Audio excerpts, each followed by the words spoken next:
Kemudian masuk pada keutamaan daripada puasa Ramadan.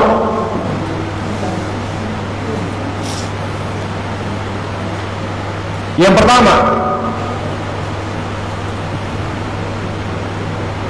orang yang berpuasa akan diampuni baginya dosa yang telah lalu. Tentunya hal ini berdasarkan sabda Nabi sallallahu alaihi wasallam. Ketika Nabi sallallahu alaihi wasallam bersabda,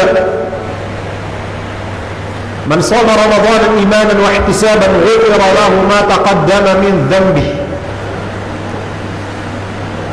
Siapa yang dia berpuasa di bulan Ramadan penuh keimanan dan pengharapan pahala dari sisi Allah Subhanahu wa taala, ghufira lahu ma taqaddama min dhanbi, maka akan diampuni apa yang telah terdahulu daripada dosa yang dia lakukan. Jadi puasa Ramadan itu menggugurkan dosa. Apakah semua dosa? Ini pertanyaan yang harus kita jawab. Apakah semua dosa akan gugur? Para ulama menjelaskan yang dimaksud dengan dosa di sini adalah dosa-dosa kecil. Dosa-dosa kecil.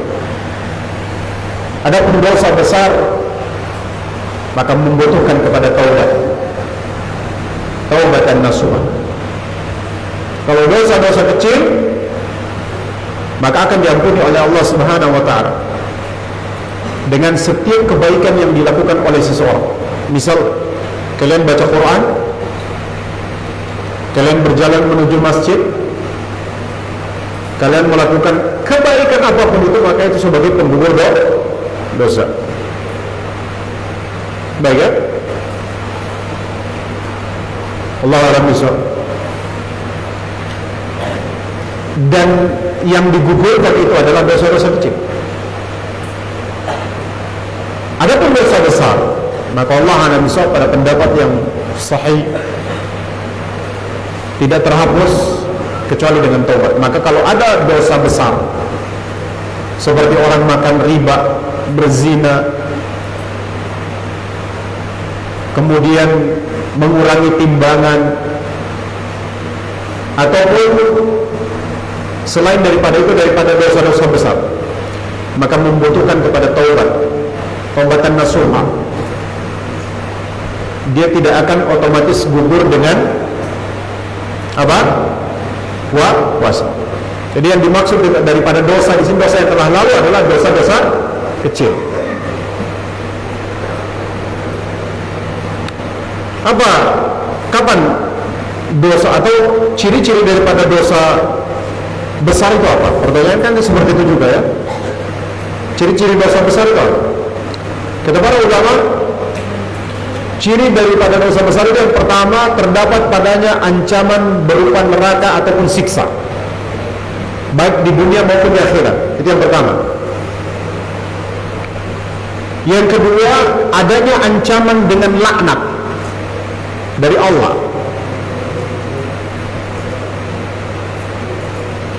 Adanya ancaman dengan laknat dari Allah, atau tidak disucikan dan tidak diajak berbicara pada hari kiamat. Ini kata Syekh Muhyiddin Lutfi.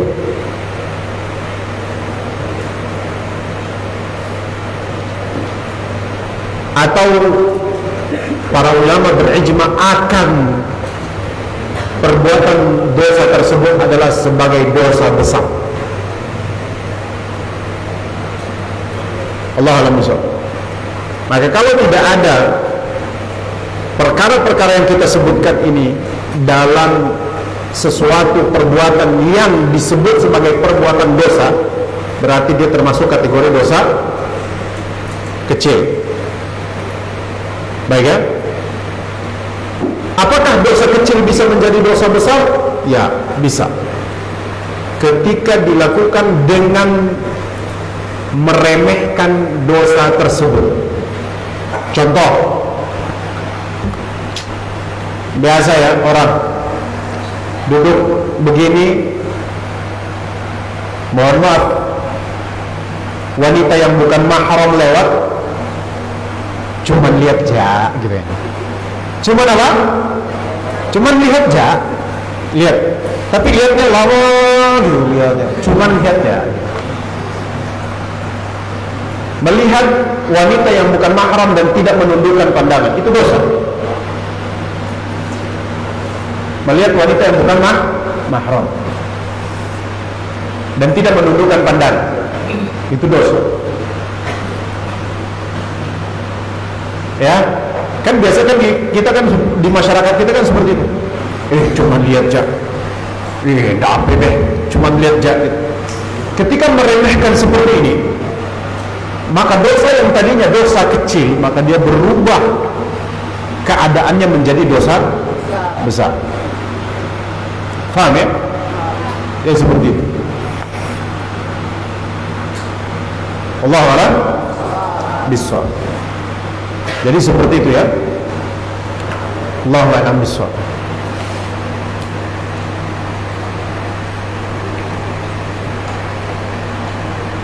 Kemudian,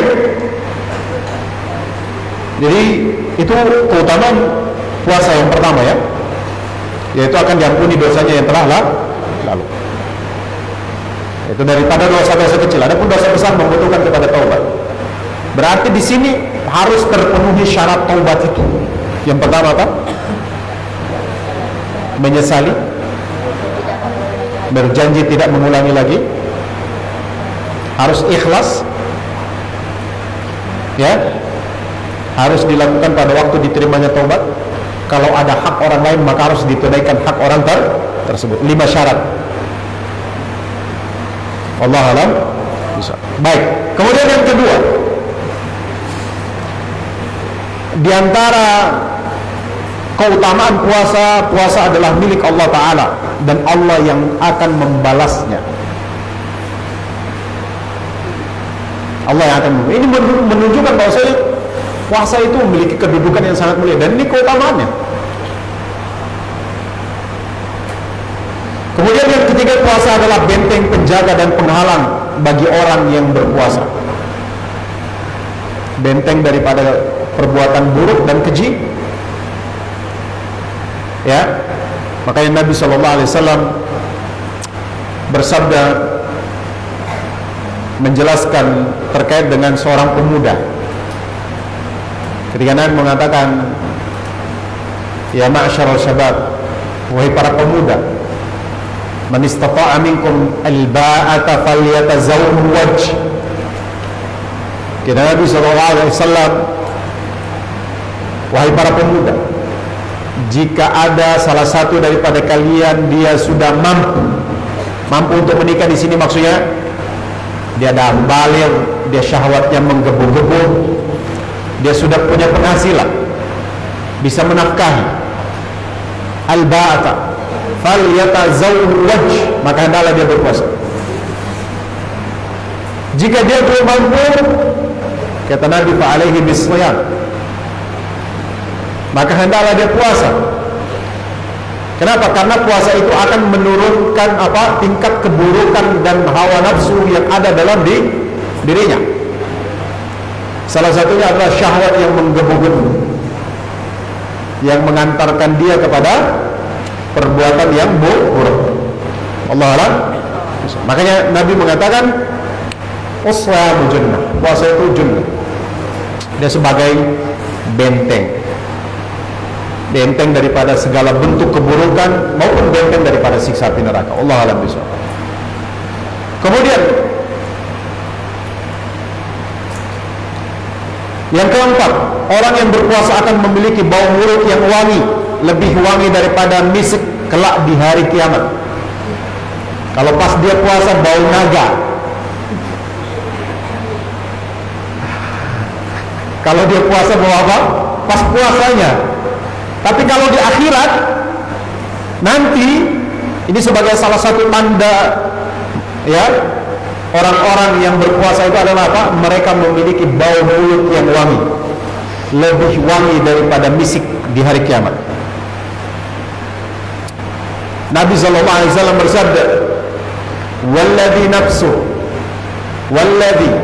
nafsu Muhammadin biyadihi, demi nyawa Muhammad yang berada di tangannya, la khulufu fadli shaimi atyabu indallahi yaumal qiyamati min rihil misk. Sesungguhnya bau mulut orang yang berpuasa itu lebih wangi di hari kiamat daripada bau misik. Misik itu minyak wangi paling mahal. Dia lebih mahal daripada gaharu yang terbuat dari gaharu. Dia lebih mahal daripada yang terbuat daripada muntahan ikan paus. Lebih mahal. Itu misik. Minyak wangi nomor 1 di dunia. Makanya minyak wangi yang atau parfum yang berasal daripada Prancis, Paris, Prancis, kan terkenal ya, Paris, Prancis itu tidak lepas daripada misik ataupun gaharu ataupun muntahan ikan paus. Bahan dasarnya, bahan mentahnya, ya. Itu apa? Kalau misik itu dari kijang ya, lemak kijang ya. Allah alam besar. Itu langka sekali. Itu wangi. Baik ya. Misik itu kalau dahulu itu kalau diungkapkan oleh para ulama itu minyak wanginya para raja dan putri.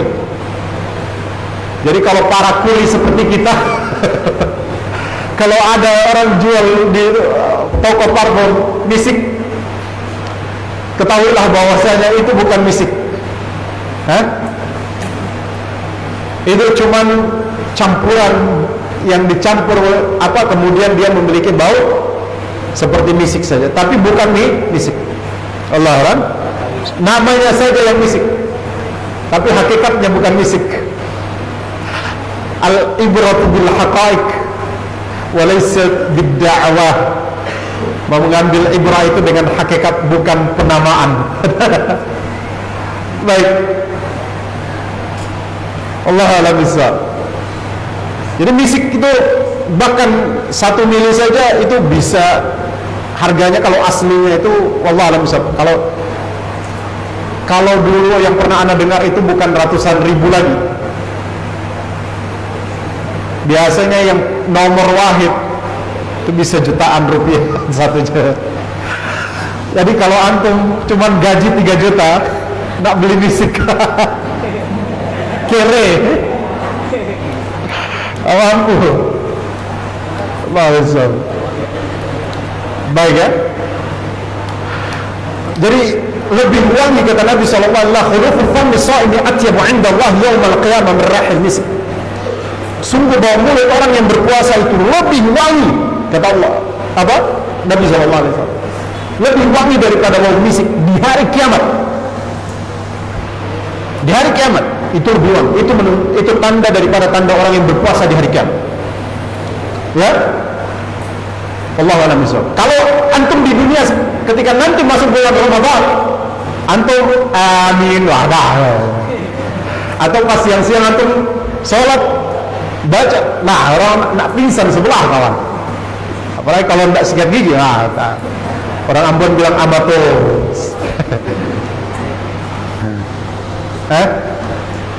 Orang Ambon bilang apa? Kalau sen sikat gigi, pangkotor.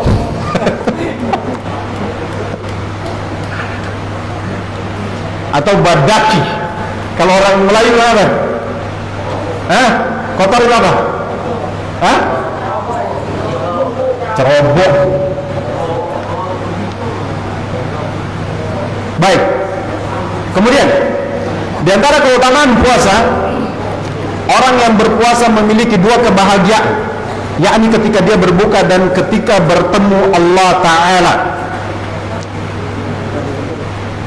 Semua di atas berdasarkan hadits Nabi sallallahu alaihi wasallam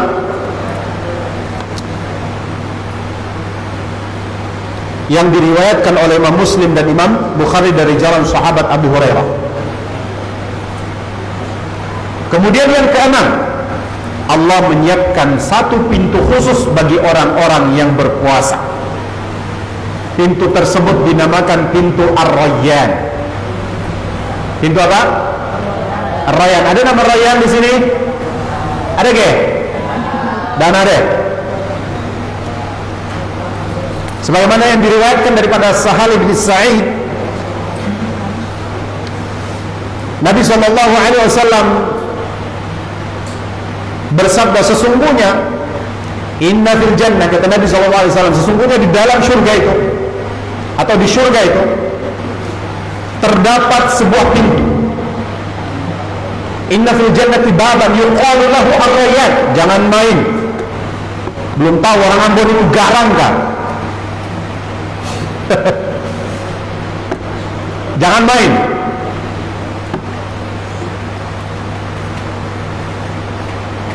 Inna fil jannati baban, kata Nabi SAW, sesungguhnya di surga itu ada satu pintu. Yuqalu lahu ar-Rayyan, dinamakan pintu ar-Rayyan, kata Nabi SAW. Ya, yadkhulu minhu yawmal qiyamah, akan masuk daripada pintu tersebut di hari kiamat as-shaimun, yaitu orang-orang yang berpuasa. Wala yadkhulu minhu ghairuhum, dan tidak akan masuk melalui pintu tersebut selain daripada mereka. Jadi orang yang tidak berpuasa tidak akan masuk melalui pintu tersebut.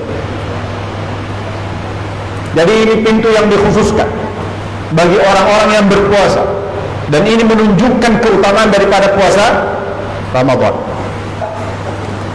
Ya, kata Nabi, apabila pintu itu nanti malaikat berdiri kemudian menyeret orang-orang yang berpuasa, aina shaimun, mana orang-orang yang berpuasa, maka kemudian mereka berdiri, lalu mereka disuruh untuk masuk melalui pintu tersebut. Kata Nabi SAW, apabila faida dakhalun, maka apabila mereka sudah masuk ke dalam melalui pintu tersebut, maka pintu tersebut ditutup dan tidak akan masuk selain seorang pun selain daripada orang-orang yang berpuasa. Jadi pintu yang khusus bagi orang-orang yang berpuasa Allah sediakan nanti di hari kiamat. Ini menunjukkan keutamaan daripada puasa Ramadan. Jadi itu mungkin cukup daripada pembahasan kita terkait dengan apa? Keutamaan daripada puasa Ramadan. Insyaallah